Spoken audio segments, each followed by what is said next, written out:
I'm kind of at a loss, to be completely honest, on what the plan is in Philadelphia. This is a team that is now 2-11, just lost to the Heat tonight in kind of a blowout, in all honesty. It was a close game at half, and then they got flooded in the second half, in the third quarter especially. And this is just a roster that just does not look good. For the most part, they're old. They don't have much in terms of point of attack defenders, and they have a lot of money wrapped up into guys like obviously Embiid, Paul George, Tyrese Maxey. So I feel like this is a team that doesn't have a ton of flexibility and has a roster that is massively underperforming, super injury prone, old. There's just a lot of concerns with this Philly team that I don't really know how they plan to address. I think this might be the year that things just totally fall apart in Philly, because it seems like that's what's happening right now. I mean, they're 2-11.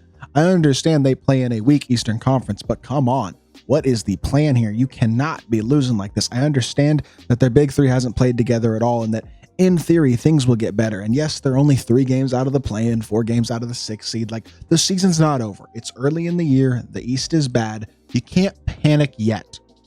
But you're not that far away from it, right? Like, things look really, really bad in Philly. Before we hop into the video and break it down, if you haven't already, make sure y'all hit that subscribe button. Help me push towards the 1,000 subscriber mark on the channel. I upload every single day pretty much on this channel. I'm trying to get monetized. We'd really appreciate it if y'all do subscribe. And without further ado, let's hop right into it. So, first things first, I think you got to start with the big fella.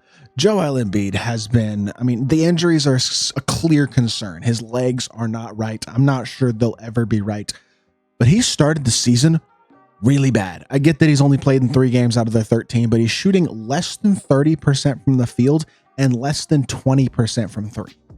I mean, just disastrous start for Embiid. And this is a guy who has been a bona fide MVP candidate multiple times, won the MVP 2 years ago, and is legitimately, at least at his best, one of the very best players in the sport.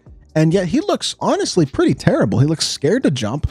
I don't see the thought process or the future. I mean, he's getting older. His injuries are a clear issue, and they're going to continue to be an issue. This is not a guy that you can count on to be healthy for the rest of the season. I mean, he's going to sit a lot of back-to-backs, if not all of them. I mean, he came out and said he was going to sit all of them, which I think is a terrible thing to say, but there's no guarantee that's actually what's going to happen. At the same time, man, it's just a disaster right now with Embiid. And when your best player is not somebody who I feel like you can reliably count on, that is not a good spot to be. And I've been a big defender of Embiid as a player in the past, but he's got to stay healthy and he's got to stay better or play better, I should say. And if he doesn't do that, then I think the Sixers are kind of screwed regardless. Obviously, Tyrese Maxey, for the most part in this team, has been a bright spot. Obviously, he's missed the last few games with a hamstring injury, but I do think he'll be back relatively soon. I don't exactly know what the timeline is on Tyrese Maxey injury-wise, but I think he'll be back soon. I mean, they said 4 days ago he'll be reevaluated early next week, so should probably be back pretty soon. Also has not shot the 3-ball well to start the season at all, but for his career, he's a really good shooter, and he's one of those guys who I think is one of the best guards in the East, especially when he's healthy. Just an incredibly fast, really good off the dribble player, high level shooter, just a really, really good player. He's never been a great playmaker. His assist to turnover ratio is not elite. I do wonder about him as the primary playmaker at times on this Sixers team, but I love him a lot as a player. And when he's healthy, I think he is probably the most reliable guy on this Sixers roster to give them night to night high level performance and play night to night as well. I mean, that's the most important thing. They need guys who are going to play. And obviously they brought in Paul George, who he's obviously getting older. He's still a good defender, but he's not a great defender. He has not been great this year either. I think he's shooting less, about 40% from 3 or from the field, and less than 30% from 3 in his own right. Just has not been great either. He's obviously getting older. He's 34 years old now. Will be 35 in the playoffs.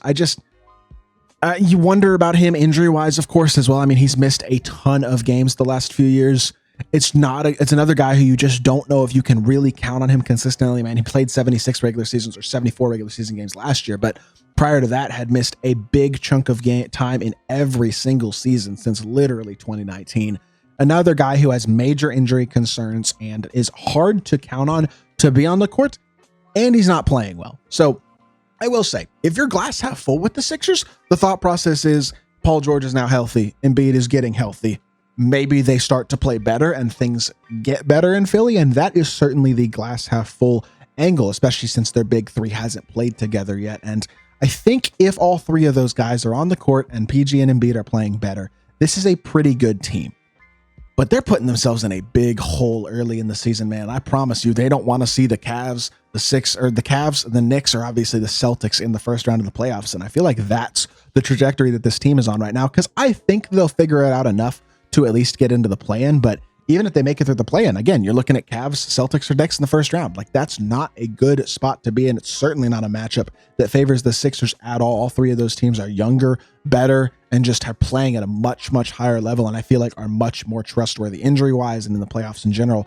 I don't like the looks of this team, man, at all. And that's, I mean, obviously, outside of Jared McCain, I'm really worried about the rest of the roster, too. I mean, Jared McCain has been awesome. He is the Rookie of the Year favorite, and 100% deservedly so. Had another good game tonight, 50% from the field, 20 points, made 4 threes, has been awesome to this point in the season. He's not turning the ball over. He's shooting super efficiently, over 40% from 3 to start the year, just playing great, and easily has been their best player, especially over the past few games. I mean, his last 4 or 5 games, maybe 6 games, he's averaging probably 25 plus a game, shooting the heck out of the ball. He is playing awesome and has been an absolute godsend for this team as a rookie addition. And for a team that doesn't have a ton of versatility in terms of making a lot of moves, a guy like Jared McCain being as good as he has been a godsend and an absolute necessity for this Sixers team. The problem is, besides the big three, assuming they're healthy, and Jared McCain, who else on this team do we trust? I mean, Caleb Martin is fine, but he's not great. He's never been an elite shooter. I don't feel like he's playing quite at the level that he has in the past with the Heat. If he's going to be a big minute guy, that's a little worrisome. I mean, Kyle Lowry is a shell of himself at this point, and can you blame him? No, not really. But he's old, and it's understandable that he's not a super great player who you can rely on to play 30 plus minutes a night, but he is old, and he has not been great to start the season.